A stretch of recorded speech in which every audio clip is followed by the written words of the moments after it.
चलिए देखिए, आज की इस क्लास में हम लोग बात करेंगे दो चैप्टर के, और ये दोनों चैप्टर आपका मोस्ट इंपॉर्टेंट है। देखिए, पहला चीज हम लोग समझेंगे बाबू क्रिया। क्या समझेंगे? क्रिया। और दूसरा चैप्टर हम लोग समझेंगे कारक है। क्रिया और क्या? कारक। ये आज हम लोग दो टॉपिक समझने वाले हैं, एक क्रिया और एक दूसरे किसके बारे में? कारक के बारे में। सबसे पहले समझिएगा, इन दोनों को है बाबू ध्यान देंगे। एक चैप्टर है आपका क्रिया और दूसरा चैप्टर है कारक। बात हो रहा है पीछे, बात नहीं कीजिए। देखो देखो, सब लोग बोर्ड पे ध्यान देंगे। एक क्रिया और दूसरा क्या बाबू? कारक। देखिए, क्रिया आप लोग जानते हैं, इसको पहचानना बहुत आसान है कि जिस भी शब्द के अंत में क्या लगा रहता है? ना। जिस भी शब्द के अंत में क्या लगा रहता है? ना लगा रहता है। और जो कार्य को दर्शाता है, जो किसको दर्शाता है बाबू? जो किसको दर्शाता है? कार्य को। और जिसका सब ऑन है, आप लोग ध्यान दीजिए।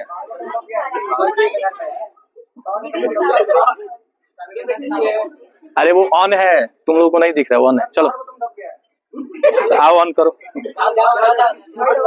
चलो ऑन करो। देख रहा है दबा है तो आओ ऑन करो। चलो चलिए देखिए यहाँ पे, देखिए यहाँ पे तो एक देखिए है बाबू, ध्यान दीजिए। देखिए, क्रिया, क्रिया किसको दर्शाता है बाबू? कार्य। जो कार्य को दर्शाता है उसी को क्या कहेंगे? क्रिया। अच्छा, क्रिया को पहचानेंगे कैसे? आएंगे दो चार लात लगाएंगे ना, भी सब हंसी गायब हो जाएगा। देखिए, आज दो चैप्टर के बारे में हम लोग डिस्कस करेंगे। एक बाबू है क्रिया और दूसरा क्या? कार्य। देखिए, जो कार्य को दर्शाता है, जो कार्य को दर्शाता है वही क्रिया कहलाता है। देखिए, जो किसको दर्शाता है बाबू? कार्य को दर्शाता है, उसी को हम लोग क्या कहते हैं? क्रिया। अच्छा, इसका पहचान होता है कि इसके अंत में क्या रहता है? ना। तो जैसे किस किस शब्द को हम लोग क्रिया कहेंगे? जैसे जाना, जाना क्या है? क्रिया है। खाना क्या है? क्रिया है। पढ़ना भी क्या है? पढ़ना भी आपका क्रिया है। तो जो शब्द कार्य को दर्शाता है क्रिया कहलाता है, जो कार्य को दर्शाएगा क्या कहलाएगा? क्रिया। इस आधार पे आप बताइए, क्या पटना क्रिया है? पटना क्रिया है? पटना क्या है? क्योंकि ये जगह का नाम है। तो जो नाम को दर्शाएगा वो क्या कहलाएगा? संज्ञा।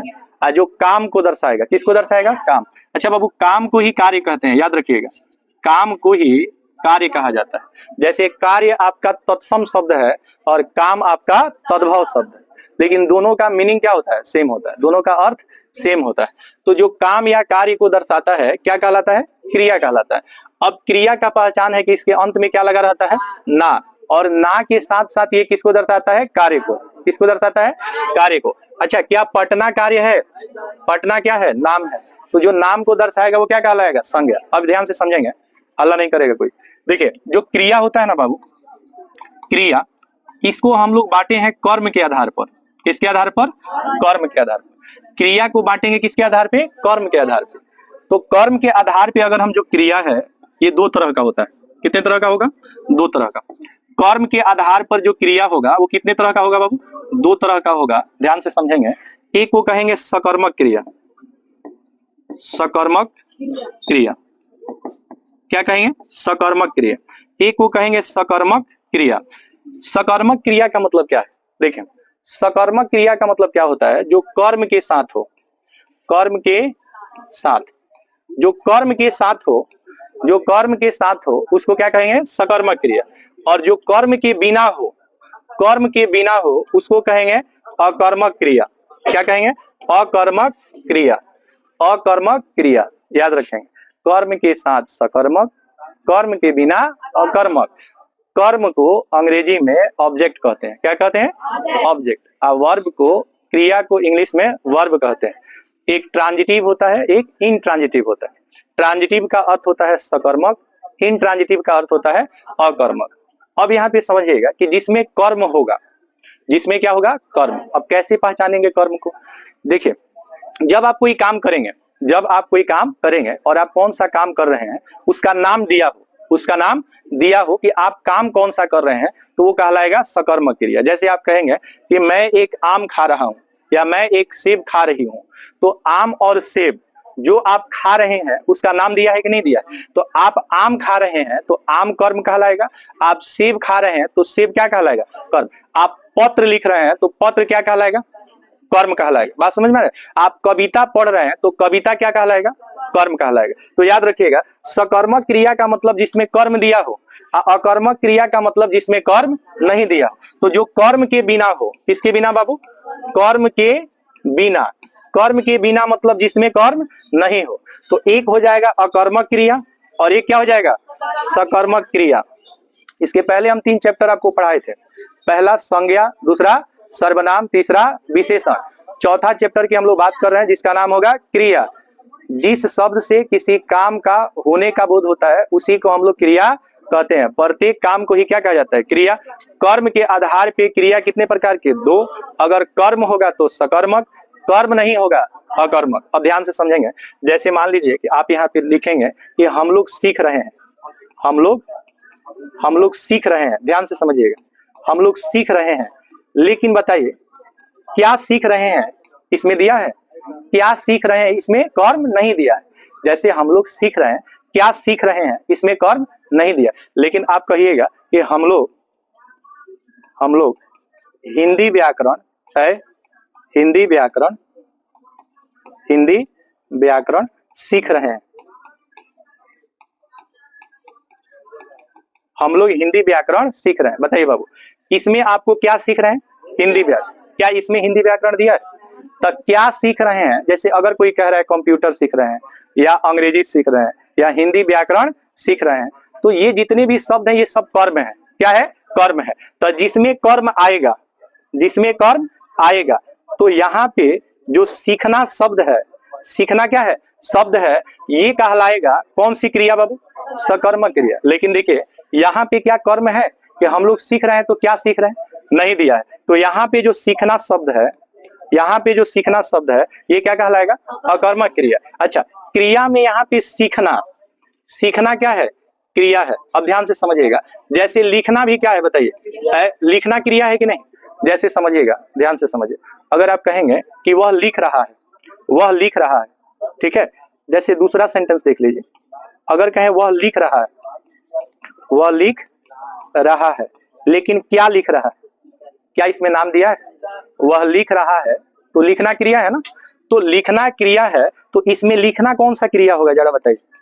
लिखना कौन क्रिया होगा? अकर्मक। अकर्मक क्यों होगा बताइए? क्योंकि इसमें कर्म नहीं दिया है कि क्या लिख रहा है। इसमें कर्म नहीं दिया है कि क्या लिख रहा है। लेकिन आप कहिएगा कि वह एक पत्र लिख रहा है, बाबू ध्यान से समझिएगा कि वह एक पत्र लिख रहा है। एक पत्र या कहानी या कविता लिख रहा है। अब बताइए जरा कि वह एक पत्र लिख रहा है, तो इसमें पत्र कहलाएगा कर्म। वह एक कहानी लिख रहा है तो कहानी कहलाएगा कर्म। वह एक कविता लिख रहा है तो कविता कहलाएगा कर्म। जब आप प्रश्न ये पूछेंगे कि क्या लिख रहा है, तो क्या का जो जवाब मिलेगा वही कर्म कहलाएगा। क्या कहलाएगा? जैसे आप कोई वाक्य बोले कि वह सेब खाता है, अब आप प्रश्न पूछिएगा क्या खाता है, तो जवाब क्या मिलेगा? सेब। तो सेब क्या कहलाएगा? कर्म। अच्छा, वह पत्र लिख रहा है, आप प्रश्न करेंगे कि क्या लिख रहा है? पत्र। तो पत्र क्या कहलाएगा? कर्म। कर्म वह होता है जब आप क्या के द्वारा कोई प्रश्न पूछेंगे और उस प्रश्न का जो जवाब मिलेगा वह शब्द आपका क्या कहलाएगा? कर्म कहलाएगा। क्या कहलाएगा? कर्म। अब बताइए, लिखना, पढ़ना, सीखना, आना, जाना, खाना, पीना, सोना, ये सब का सब क्या है? क्रिया है। सबका सब क्रिया है। लेकिन आम खाना, तो आम क्या हो जाएगा? कर्म हो जाएगा। पत्र लिखना, तो पत्र क्या हो जाएगा? कर्म हो जाएगा। ठीक है। कर्ता का जिस पर फल पड़ता है उसे कर्म कहा जाता है। कर्म की परिभाषा क्या है? कर्ता का जिस पर फल माने होता है प्रभाव। फल माने क्या होता है? प्रभाव। कर्ता का जिस पर फल पड़ता है उसी को कर्म कहते हैं। अब बताइए, कर्म के आधार पे क्रिया कितने तरह के? 2। एक सकर्मक क्रिया और एक अकर्मक। अब हम आपसे प्रश्न पूछेंगे, आपको बताना है सकर्मक क्रिया है कि अकर्मक क्रिया है। जैसे देखिए, अगर आपको दिया हो है, अगर आपको वाक्य में दिया हो कि वह लिखता है, बताइए बाबू, वह लिखता है में पहले बताइए क्रिया क्या है इसमें? क्रिया है इसमें लिखना। क्रिया क्या है? लिखना। अब बताइए क्या वह लिखता है में वह क्या लिखता है, क्या इसमें कर्म है? कर्म नहीं है। तो कर्म नहीं है तो कौन क्रिया? अकर्मक क्रिया। कौन क्रिया? अकर्मक क्रिया। अब बताइए अगर आप कहिएगा कि वह एक कविता लिखता है, वह एक कविता, वह एक कविता लिखता है, वह एक कविता लिखता है। अब एक बात बताइए, वह एक कविता लिखता है, वह एक कविता लिखता है, यहाँ देखिए इसमें बताइए लिखना क्या है? लिखना क्या है? एकदम चौपट है तुमको आ जाएंगे ना तो बेमत देंगे टोपी। नहीं जाना है, नहीं जाना है। यहाँ देखो लिखना क्या हो गया? देखो कौन कर्म कह रहा है, कौन क्रिया कह रहा है। इसके अंत में ना है, अभागा है सबका सब। अभी समझाए कि जिसके अंत में क्या रहेगा? ना, वो क्या कहलाएगा? क्रिया। कर्म होगा, जो क्रिया करेगा वो कर्म होगा। जैसे पत्र लिख रहा है तो पत्र क्या कहलाएगा? कर्म कहलाएगा। यह समझिएगा। यहाँ पे कह रहा है लिखना क्या है? लिखना क्रिया है। अब यहाँ पे समझो बाबू कि क्या लिख रहा है? कविता। तो कविता कहलाएगा कर्म और लिखना क्रिया। अब आपको कहेगा कि कौन सा क्रिया है, तो ये कौन सा क्रिया कहलाएगा? सकर्मक क्रिया। सकर्मक क्रिया। सकर्मक क्या कहलाएगा? क्रिया का। आप बताइए एक वाक्य हम आपको देते हैं, जैसे वाक्य हो कि वह, ठीक है, वह एक आम खाता है। जो पूछेंगे वही बताना है। ध्यान से सुनिए क्या पूछ रहे हैं। पहला चीज है कि इसमें आपको बताना है कि क्रिया क्या है। क्रिया है खाना, ठीक है। अब दूसरा बताना है कि इसमें कर्म क्या है। कर्म है आम। अब आपको बताना है कि कर्म के आधार पर क्रिया कितने टाइप के? 2। एक कौन सी क्रिया? तो सकर्मक क्रिया किसके साथ आता है? तो बताइए यहाँ पे खाना कौन सा क्रिया होगा? सकर्मक क्रिया। कौन क्रिया? लेकिन जैसे ही आप इसमें से क्या हटा देंगे? आम। एक आम हटा देंगे तब बताइए वाक्य क्या होगा? वह खाता है। लेकिन क्या खाता है? क्या इसमें कर्म है? तो इसमें लिखेंगे कर्म नहीं है। याद रखिएगा कर्म नहीं है। जहां जहां अ शब्द आता है ना तो अ का अर्थ होता है नहीं। ये अ ऐसा उपसर्ग है, ध्यान से समझेंगे। अ ऐसा उपसर्ग है जिसका अर्थ होता है नहीं। जैसे संभव अगर मान लीजिए आप लिख रहे हैं और इसमें आप लगा दे रहे हैं अ, तो शब्द हमारा क्या बनेगा? तो जो संभव नहीं होता है उसको एक शब्द में क्या कहा जाता है? असंभव। अच्छा सत्य एक शब्द है ना, सत्य के पहले अ लगा दीजिएगा तो क्या हो जाएगा? असत्य। एक शब्द होता है नियमित, नियमित, इसमें अ लगा दीजिएगा तो याद रखिएगा अ और अनु, अ और अनु, अ और अनु ये दोनों का दोनों उपसर्ग होता है। क्या होता है? उपसर्ग होता है। उपसर्ग वे शब्दांश होते हैं जो किसी शब्द के पहले जुड़कर उसके अर्थ में परिवर्तन ला देते हैं। संभव का उल्टा क्या हो जाता है? असंभव। तो यहाँ पे बताइएगा अ जो है ये क्या कहलाएगा? अ क्या कहलाएगा? उपसर्ग। अ का अर्थ क्या होता है? नहीं। अ का अर्थ क्या होता है? नहीं। तो जिसमें कर्म नहीं, जिसमें कर्म नहीं उसको क्या कहेंगे? अकर्म। क्योंकि आप जानते हैं नहीं को ही हम लोग क्या लिखते हैं? अ, तो ये हो जाएगा अकर्मक। क्या हो जाएगा? अकर्मक। अ का मतलब क्या हो जाएगा? नहीं हो जाएगा। तो आप पहचान लेंगे, आप पहचान लेंगे। जैसे मान लीजिए कि बिजली चमकती है, बिजली चमकती है और ऐसा नहीं है, और पानी बरसता है। बिजली चमकती है और पानी बरसता है। अब इसमें सबसे पहले जो पूछेंगे वो बताइएगा। चलिए पहला चीज आपको बताइएगा कि इसमें क्रिया कितना है? इसमें क्रिया है 2 क्रिया है ना। पहला क्रिया क्या है? चमकना। और दूसरा बरसना। ये दो क्रिया हो गया। अब क्रिया का पहचान क्या होता है? तो क्रिया का पहचान है कि इसके अंत में क्या रहता है? ना रहता है। अब आपको बताना है कि बिजली चमकती है, बिजली चमकती है और पानी बरसता है। इस वाक्य में देखिए, बिजली को आप कर्ता कहेंगे और यहाँ पानी को भी क्या कहेंगे? कर्ता। और यहाँ पे ये बच गया क्या? क्रिया। और यहाँ पे बताइए ये भी क्या बच गया? क्या इन दोनों वाक्य में कर्म है? कर्म नहीं है। तो जब कर्म नहीं होगा तो ये दोनों क्रिया क्या कहलाएगा? क्या कहलाएगा? अकर्मक क्रिया। क्या कहलाएगा? अकर्मक क्रिया कहलाएगा। बात समझ में आया कि नहीं है? अकर्मक क्रिया कहलाएगा। लेकिन बताइए, अगर वाक्य आपको दिया हो कि गाय दूध देती है, गाय दूध देती है, अब इस वाक्य में बताइए कि गाय क्या कहलाएगा? कर्ता। और यहाँ देना क्या कहलाएगा? क्रिया। तो इसमें बताइए कि जो दूध शब्द है वो क्या है? कर्म। और जब कर्म के साथ कोई क्रिया आता है तो वह कौन सा क्रिया कहलाता है? सकर्मक क्रिया। लेकिन अगर यहां से दूध हटा दिया जाए और यहाँ पे केवल वाक्य दिया हो कि गाय चरती है, मान लीजिए गाय चरती है, लेकिन बताइए गाय क्या हो जाएगा? चरना क्या हो जाएगा? क्या इसमें कोई कर्म है? तो जब कर्म नहीं रहेगा तो चरना क्या कहलाएगा? अकर्मक क्रिया। बात समझ में आ गया? अब ये तो क्रिया आपको समझ में आ गया। बस क्रिया में आपको याद क्या रखना है? किसी भी काम को क्रिया कहते हैं। क्रिया के कितने भेद होते हैं? दो। किसके अनुसार? कर्म के अनुसार। अब देखिए, एक प्रेरणार्थक क्रिया होता है, ध्यान से समझिएगा। सकर्मक क्रिया, अकर्मक क्रिया के अलावा एक क्रिया जानना है आपको जो परीक्षा में पूछता है कि प्रेरणार्थक क्रिया किसे कहते हैं? कौन क्रिया? प्रेरणार्थक है। प्रेरणार्थक नाम सुने आप लोग? प्रेरणार्थक क्रिया, ये प्रश्न पूछता है परीक्षा में। कहेगा प्रेरणार्थक क्रिया किसे कहते हैं? सुनिए, सकर्मक क्रिया, अकर्मक क्रिया में कर्ता स्वयं काम करता है।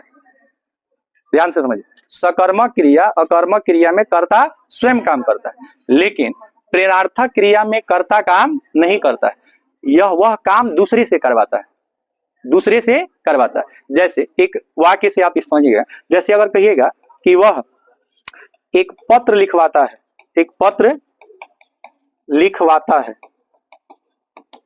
वह एक पत्र लिखवाता है। अब एक देखिए, एक शब्द है लिखना, एक है लिखवाना, एक है खाना, एक खिलवाना। समझ रहे हैं कि नहीं? अच्छा, एक होता है जैसे बाल काटना और एक बाल कटवाना। समझ रहे हैं ना? तो अब यहाँ पे देखिएगा कि यहाँ पे लिखता है कि लिखवाता है? बोले लिखता है कि लिखवाता है? काम कर रहा है कि काम करवा रहा है? तो याद रखिएगा कि जब कर्ता स्वयं काम नहीं करके किसी अन्य व्यक्ति से कोई कार्य करवाता है तो ऐसी क्रिया को प्रेरणार्थक क्रिया कहते हैं। जैसे आप देखिएगा कि नाई बाल काटता है, नाई क्या करता है? बाल काट। लेकिन आप किसी बच्चा को दुकान पर ले जाते हैं, किसी बच्चा को दुकान पर ले जाते हैं, तो ले जाने का काम आप किए, तो क्या वहां जाकर बाल काटने का काम आप करते हैं? नहीं करते। तो अगर कहिएगा कि मैंने बाल कटवाया, मैंने बाल कटवाया, काटा नहीं, मैंने बाल कटवाया, तो कटवाया कौन सा क्रिया? बोलिए, प्रेरणार्थक क्रिया। मैंने पत्र लिखवाया, कौन सा क्रिया? तो जब आप कोई काम करेंगे नहीं, जबकि किसी अन्य व्यक्ति से कराएंगे, अंग्रेजी में इसको पॉजिटिव वर्ब के नाम से जाना जाता है। कौन से वर्ब के नाम से? पॉजिटिव वर्ब कहा जाता है। एक ट्रांजिटिव वर्ब, एक इंट्रांजिटिव वर्ब, एक पॉजिटिव वर्ब होता है, जिसमें पॉजिटिव स्पेलिंग होता है पॉजिटिव वर्ब है। पॉजिटिव वर्ब का अर्थ होता है जिसमें व्यक्ति काम करे नहीं बल्कि दूसरे से करवाए। अब एक जैसे देखिएगा, तीन क्रिया आपको समझना है। एक प्रेरणार्थक क्रिया जिसमें व्यक्ति काम नहीं करेगा, किसी और ने से करवाएगा। दूसरा सकर्मक क्रिया। क्या बाबू? सकर्मक क्रिया, जिसमें व्यक्ति क्रिया करेगा और क्रिया के साथ उसमें कर्म भी दिया रहेगा। और तीसरा क्रिया कौन? तीन क्रिया समझ गए? अकर्मक क्रिया। ये तीनों क्लियर है? अब जैसे बताइए, बताइए है बाबू, बताइए अगर यहाँ पे दिया हो है वह पत्र लिखता है, देखिए तीनों बताइए। वह पहला बताइए, वह लिखता है, वह लिखता है, तो लिखना क्या? अकर। वह पत्र लिखता है, वह पत्र लिखवाता है। कौन क्रिया? तीनों समझ में आ गया। अब अगला हम लोग समझेंगे कारक। क्या समझेंगे? कारक। आए तो यहाँ शिक्षक स्वयं काम कर रहा है ना, लेकिन आप कहिएगा ना कि मेरी सहेली मुझको पिटवाती है, मेरी सहेली मुझको पिटवाती है। अब बताइए, सहेली पिटती है कि शिक्षक पिटते हैं? तो जब काम कोई दूसरा व्यक्ति करेगा लेकिन उसका वजह कोई दूसरा बनेगा, समझ रहे हैं ना। अब चलिए देखिए, अगला हम लोग को समझना है कारक। क्रिया समझ में आएगा? एक बार चलिए 2 मिनट में इसका रिवीजन करवा देते हैं। किसी भी काम को क्या कहेंगे? क्रिया। क्रिया के अंत में क्या रहता है? ना। क्रिया के अंत में क्या रहता है? ना। पटना क्रिया नहीं है क्योंकि ये जगह का नाम है। तो क्रिया ना पे समाप्त होने के साथ साथ ये कार्य को भी दर्शाता। क्रिया कितने तरह का? 2। आप याद रखिएगा, परीक्षा में कभी नहीं लिख दीजिएगा क्रिया 3 तरह का। क्रिया हमेशा कितने तरह का? 2, सकर्मक और अकर्मक। क्योंकि आपको सकर्मक अकर्मक क्रिया जो आपको पढ़ना है वो किसके अनुसार पढ़ना है? कर्म के आधार पर। तो जिसमें कर्म हो और जिसमें कर्म नहीं हो तो सकर्मक, नहीं हो तो प्रेरणार्थक। क्रिया में जब किसी क्रिया का कोई वजह होता है और जिसमें कर्ता काम स्वयं नहीं करके किसी अन्य व्यक्ति से कराता है तो वैसी क्रिया को प्रेरणार्थक क्रिया कहते हैं। बात समझ में आ गया? चलिए आगे बढ़ते हैं। अब हम लोग को समझना है कारक। क्या समझना है बाबू? कारक समझना है, ध्यान से समझेंगे। कारक याद रखिएगा। कारक, कारक जो होता है ना, इंग्लिश में 4, अंग्रेजी में 4 दूना 8। ध्यान से सुनिए, इंग्लिश में 4, अंग्रेजी में 4 दूना 8। तो बताइए अंग्रेजी में कारक कितने टाइप के? 4। हिंदी में 4 दूना 8 माने डबल हो जाता है। देखिए हिंदी इंग्लिश में जो कारक होता है उसको केस कहा जाता है। क्या कहा जाता है? केस। तो एक होता है सब्जेक्टिव या नॉमिनेटिव केस, एक होता है पॉजिटिव केस, एक होता है ऑब्जेक्टिव केस, एक होता है वोकेटिव केस। क्या होता है? वोकेटिव। तो ये 4 होता है किसमें? अंग्रेजी में। वोकेटिव केस जिसको संबंध क्रिया, ये संबंध कारक कहा जाता है। संबंध कारक को अंग्रेजी में वोकेटिव केस के नाम से जाना जाता है। लेकिन याद रखिएगा कि ये कारक जो होता है ना, ये कारक हिंदी में कितने तरह का होगा? बताइए। 8 तरह का है बाबू। हिंदी में कितने तरह का? 8 तरह का। पहला होगा कर्ता कारक। क्या होगा? कर्ता कारक। अच्छा, प्रत्येक कारक का अपना एक चिन्ह होगा। प्रत्येक कारक का अपना एक क्या होगा? चिन्ह होगा। क्वेश्चन पूछ देता है कि कर्ता कारक का चिन्ह क्या होता है? क्या होता है? ने। जैसे राम ने श्याम को पीटा, राम ने श्याम को पीटा, वो कह रही है हमने अपने सखी को पीटा। ऐसा कि यहाँ देखो, राम ने श्याम को पीटा। अब इसमें देखिए क्या आ रहा है? राम ने। जैसे आप कहिएगा कि राम ने रावण को बाण से मारा, राम ने रावण को बाण से मारा, या राम ने रावण को सीता के लिए बाण से मारा। अब एक वाक्य देखिएगा, ध्यान से सुनिए। पहले 8 कारक देख लीजिए, उसके बाद आपको समझाते हैं कौन कौन कारक होता है। ध्यान दीजिए। पहला बताइए कौन कारक? कर्ता। अच्छा एक बात याद रखिएगा, ये सब प्रश्न है जो छप गया है आपके पेपर में। हाँ समझ रहे हैं, सब आपके पेपर में छप गया है, वही हम लोग डिस्कस कर रहे हैं जो पेपर में छपा है। आप यहाँ अच्छे से पढ़िए और जाकर सारा क्वेश्चन बना दीजिए। चलिए देखिए, अब बताइए पहला कौन सा कारक? कर्ता। और कर्ता के बाद आता है कर्म। क्या आता है? कर्म है। कर्ता कर्म, कर्ता ने कर्म को, ठीक है, कर्म क्या हो जाएगा? कर्म को करण से, करण से याद रखिएगा। संप्रदान के लिए, संप्रदान के लिए है। अपादान से, अपादान से याद रखिएगा है। संबंध, संबंध, संबंध का के की। अगला है देखिए अधिकरण, अधिकरण में और पर। और याद रखिएगा संबोधन, संबोधन हे है अरे अजी, हे अरे और अजी, है सुनिए, हे अरे और अजी।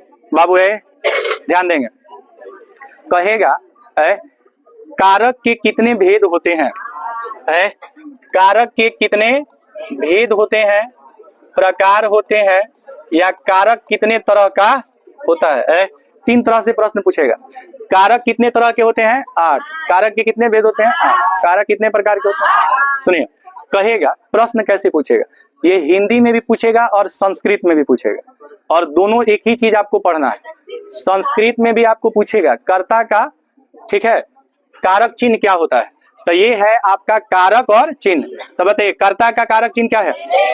कर्म, ये करण से, संप्रदान, अपादान, संबंध, अधिकरण, और बताइए संबोधन। अब ये देखिए, ऐ सुनिए, अब सुनिए बाबू, देखिए जो से 2 है उसमें से एक से दर्शाएगा जुदाई को। किसको दर्शाएगा? जुदाई को। किसको दर्शाएगा? जुदाई।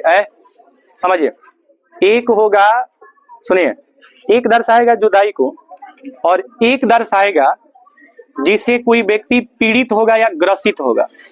पीड़ित होगा या ग्रसित होगा। जैसे अगर कोई व्यक्ति कहिएगा कि उसे बुखार हुआ है, उसे बुखार हुआ है, यानी वह बुखार से क्या है? पीड़ित है।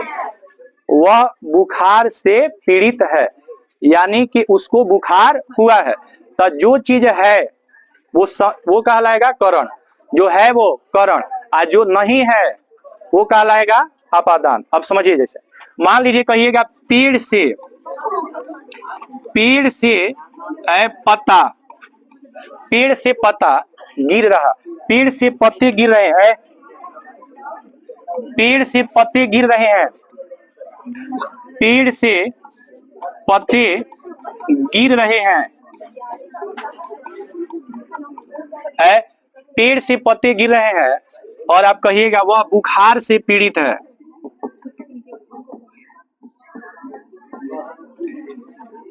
हल्ला नहीं करना है। अब इसमें ध्यान दीजिए बाबू, पेड़ से पत्ते गिर रहे हैं और वह बुखार से पीड़ित। तो बताइए, यहाँ पत्ता जो है, पत्ता जो है वो पेड़ से जब गिर रहा है तो अलग हो रहा है कि नहीं? तो जब अलगाव का बोध होगा, अलगाव मतलब जुदाई, हल्ला, जब अलगाव मतलब किसका बोध होगा? बताइए, पेड़ से पत्ते गिरेंगे तो पेड़ से अलग होंगे कि नहीं होंगे? तो जब कोई चीज अलग होगा, जैसे आप कहिएगा कि छत से बिल्ली कूद पड़ी, छत से बिल्ली कूद पड़ी या बिल्ली छत से कूद पड़ी, समझ रहे हैं ना? तो बताइए, छत से बिल्ली जब कूदेगी तो वह छत से जुदा होगी कि नहीं होगी? छत से जुदा होगी ना। तो जब जुदाई का बोध होगा तब ये कहलाएगा अपादान, अपादान। आज जब बताइए बुखार से कोई व्यक्ति अगर पीड़ित है या ग्रसित है तो उसको बुखार हुआ है कि नहीं हुआ है? तो अगर हो रस से भरा, रस से भरा, जैसे आप कहिएगा कि यह आम का जो फल है वो रस से भरा है, तो बताइए रस का कि बिना रस का? रस से भरा है तो रस है कि नहीं है? तो जो उपस्थित है, जो पीड़ित है, जो ग्रसित है, वह कहलाएगा करण। वो क्या कहलाएगा? करण। आज जिसमें जो चीज नहीं है, जैसे आप कहिएगा कि वह नेत्रहीन है, वह नेत्रहीन है, तो आप कहिएगा वह नेत्रहीन है, यानी नेत्र से हीन है, नेत्र से हीन, वह नेत्र से हीन है। तो बताइए, अगर किसी व्यक्ति से कहिएगा नेत्र से हीन, आंख है कि आंख नहीं है? अच्छा बताइए, रंग से हीन होगा तो रंगहीन, जैसे आप कहते हैं ना कि पानी रंगहीन होता है, पानी क्या होता है? रंगहीन होता है, तो उसमें रंग होता है कि नहीं होता है? तो जिसमें जो चीज नहीं होता है तो अपादान, होगा तो करण, होगा तो करण होगा। तो बताइए रस से भरा क्या होगा? करण होगा। रस से भरा करण होगा। ऐ सुनिए, तो ऐ बाबू सुनिए, सी जो है ना, एक दर्शाता है जो चीज है तो करण, और नहीं है तो, अच्छा नहीं तो जुदाई, नहीं तो जुदाई या अलगाव का बोध होगा, नहीं तो जुदाई और अलगाव। अब यहाँ पे समझिएगा ध्यान से बाबू, एक ध्यान से समझिएगा, एक वाक्य हमने लिखा है, राम ने, ठीक है, रावण को रावण को सीता के लिए है बाण से मारा है। दुनिया राम ने रावण को सीता के लिए बाण से मारा। अब इसमें कहेगा कौन कौन कारक है घड़ी बाद में भी होगा। सुनिए, कहेगा इसमें कौन कौन कारक है, ठीक है। तब पहले बताइए बाबू हमार कि यहाँ पे राम कर्ता है कि नहीं है, तो कर्ता का चिन्ह क्या होता है, ने, तो इसको कहेंगे कर्ता कारक, ने को क्या कहेंगे, कर्ता कारक। अब बताइए किसको मारा, रावण को, तो रावण क्या होगा, तो कर्म का चिन्ह क्या होता है, कर्ता का चिन्ह क्या होता है। अब बताइए किसके लिए, सीता के लिए, तो ये कहलाएगा संप्रदान। क्या कहलाएगा, कहेगा संप्रदान का कारक चिन्ह क्या होता है, संप्रदान का कारक चिन्ह क्या होता है, के लिए। कर्ता का कारक चिन्ह क्या होता है, ने। कर्म का कारक चिन्ह क्या होता है, को। अब यहाँ पे समझिएगा बाबू, अब इसमें भी से है और इसमें भी से है। अब बताइए कि बाण से मारा, किससे मारा, बाण से मारा। राम ने रावण को बाण से मारा। तो बताइए धनुष से ही ना बाण निकलता है, धनुष से ही क्या निकलता है, तो जब धनुष से बाण निकलेगा तो वह धनुष से बाण जुदा होगा कि नहीं होगा। तो यहाँ पे बताइए यहाँ से क्या हो जाएगा, बाण है, धनुष से बाण निकलेगा तो ये क्या हो जाएगा, अपादान, अपादान कारक हो जाएगा। अपादान क्या हो जाएगा, पहला प्रश्न है, पहला प्रश्न, वह शब्द जो संज्ञा और सर्वनाम के साथ जुड़कर, ठीक है, संज्ञा और सर्वनाम के साथ जुड़कर संबंध बताता है, उसी को क्या कहते हैं, कारक कहते हैं। याद रखिएगा, कारक और संबंध बोधक अव्यय का परिभाषा लगभग लगभग सेम होता है। ये भी यहाँ संबंध दर्शाता है और वो भी वहां संबंध दर्शाता है। तो जो शब्द संज्ञा या सर्वनाम या अन्य शब्द के साथ जुड़कर वाक्य में संबंध दर्शाता है, उसी को कारक कहा जाता है। क्या कहा जाता है, कारक कहा जाता है। अच्छा, कारक के कितने भेद होते हैं, 8 भेद होते हैं। कारक के कितने भेद होते हैं, 8। पहला कर्ता कारक, पहला कर्ता कारक, दूसरा कर्म कारक, दूसरा कौन कारक, कर्ता कारक, दूसरा कर्म कारक, तीसरा करण कारक, चौथा संप्रदान, पांचवा अपदान, छठा संबंध, सातवां अधिकरण, आठवां संबोधन है। कहेगा हे राम, सुनिए, हे राम, हे राम, इस वाक्य में हे कौन सा कारक है, संबोधन। अगर कहेंगे अजी सुनते हो, अजी सुनते हो, देखिए देहात में ना एजी एजी एजी ओजी अजी सब होता है, ठीक है, अजी शहर में होता है और एजी। अच्छा, विवाह एक पिक्चर है, मूवी, जिसमें गाना है एजी ओजी हम ना कहेंगे, इशारों में बातें करेंगे। यहाँ भी देखिए, बोलो सुनो बाबू, इसमें बताइए अजी कौन सा कारक है। अब बताइएगा, घोड़े पर सवार, घुड़सवार है, घुड़सवार को हॉर्स राइडिंग कहा जाता है, हॉर्स राइडिंग। देखिए घुड़सवार, इसको बोलेंगे घोड़े पर सवार, घोड़े पर सवार। अब यहाँ पे देखिए क्या आ रहा है, पर, तो जब पर आएगा तो कौन सा कारक कहलाएगा, संबंध कारक में काके की, राजा की कन्या, राजा का कुमार, राजकुमार, राजा की कुमारी, राजा का महल, तो का की आएगा ना, तब वो कहलाएगा संबंध। क्या कहलाएगा, संबंध कहलाएगा। घोड़े पर सवार, बताइए यहाँ पे क्या आ रहा है, पर, तब पर बताइए कि किस कारक में आएगा, अधिकरण। अच्छा, कहेगा राजा की कन्या, राजा की कन्या, राजकन्या, तो की किस में आ रहा है, संबंध में। कहेगा विद्या के लिए, देखिए पुस्तक के लिए आलय, पुस्तक के लिए आलय, के लिए किस में आ रहा है बताइए, रसोई के लिए घर, रसोई के लिए घर किस में आ जाएगा, किस में आएगा, संप्रदान में। क्या आ जाएगा। अब एक बात बताइए, एक चीज आपको बताना है, अगर आपसे दिया हो पथ से, पथ से भ्रष्ट,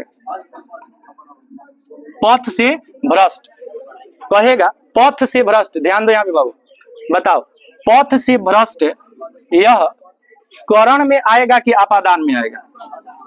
एक कहेगा करण और एक होगा अपादान। बताओ बाबू, पथ से भ्रष्ट या दिया हो नेत्र से हीन, नेत्र से हीन, या फिर आपको देगा रंग से हीन, सर बुद्धि से हीन, ठीक है, सर बुद्धि से हीन। आप बताइए किस में आएगा, बोलो किस में आएगा? अपादान। याद रखिएगा, एक बात याद रखिएगा, बाबू ट्रिक समझो कैसे पहचानेंगे, क्योंकि ना ये से आपको कंफ्यूज करेगा, से आपको क्या करेगा, क्योंकि देखिए अपादान में भी से होता है और करण में भी से होता है। तो देखो हीन का अर्थ होता है जो चीज नहीं हो, हीन का मतलब क्या? नहीं। अच्छा, जिसके पास बुद्धि नहीं हो उसको कहते हैं बुद्धिहीन, जिसके पास आंख नहीं हो उसको कहेंगे नेत्रहीन, और जिसमें कोई रंग नहीं हो उसको कहेंगे रंगहीन। तो नहीं किस में आता है बताओ? जुदाई में आता है ना जी। नहीं किस में आता है? जुदाई में। तो सब का सब क्या कहलाएगा? क्या करण होगा? लेकिन बताओ बाबू, अगर दिया हो रस से भरा, रस से भरा, सुनो अगर दिया हो बुखार से पीड़ित, बुखार से पीड़ित अगर आपको दिया हो रस से भरा, बुखार से पीड़ित, बताइए यहाँ पे किसका बोध हो रहा है? क्या यहाँ जुदाई का बोध हो रहा है? जिसमें रस हो, जिसमें रस हो उसको कहेंगे रस भरा, और जो बुखार से पीड़ित हो उसको कहेंगे बुखार पीड़ित, बुखार पीड़ित। तो जिसमें हो, जिसमें हो वो कहलाएगा करण, और जिसमें नहीं हो, नहीं हो तो अपादान। बताओ बाबू, जिसमें कोई रंग ना हो, रंगहीन, जिसके पास नेत्र नहीं हो, जिसके पास बुद्धि, जो पथ से विचलित हो गया हो, पथ से विचलित, क्या कहलाएगा? जिसके पास बुद्धि नहीं हो, नेत्र नहीं हो, चरित्र नहीं हो, कहेगा चरित्रहीन। क्या है? क्या होगा? अपादान। क्या हो जाएगा? पहचान लेंगे। कारक के कितने भेद? कितने भेद? 8 भेद होते हैं। बताइए, मोहन ने सोहन को पीटा, मोहन ने सोहन को पीटा, इसमें को कौन सा कारक होगा? कर्म कारक। और राम ने, जैसे या मोहन ने, तो मोहन ने कौन सा कारक? कर्ता कारक। कौन सा कारक? पहचान लेंगे ना, कोई दिक्कत? देखिए ये सब इसका चिन्ह याद रखिएगा, ये याद रखिएगा, हिंदी में भी पूछेगा। सेम टू यू, हाँ सेम टू यू। संस्कृत में भी सातवें में संबोधन आता है। सुनिए, ये समझ में आ गया? सुनिए, क्वेश्चन पूछेगा कारक के कितने भेद? 8। देखिए कहेगा कवियों में श्रेष्ठ या ऋषियों में श्रेष्ठ, पुरुषों में उत्तम, कहेगा देखिए पुरुषोत्तम। क्या कहेगा? पुरुषोत्तम। पुरुषोत्तम का अर्थ होता है पुरुषों में उत्तम। किस कारक का उदाहरण है? में किस में आएगा बताओ? में किस में आएगा? कोई दिक्कत? चलिए, तो आपका क्रिया और कारक ये 2 चैप्टर आपका क्या हो गया? समाप्त हो गया। नेक्स्ट क्लास में आगे देखेंगे। कल इसका है, कल इसका हम आपको वस्तुनिष्ठ प्रश्न करा देंगे, ठीक है? Objective questions. सेव करो उसको।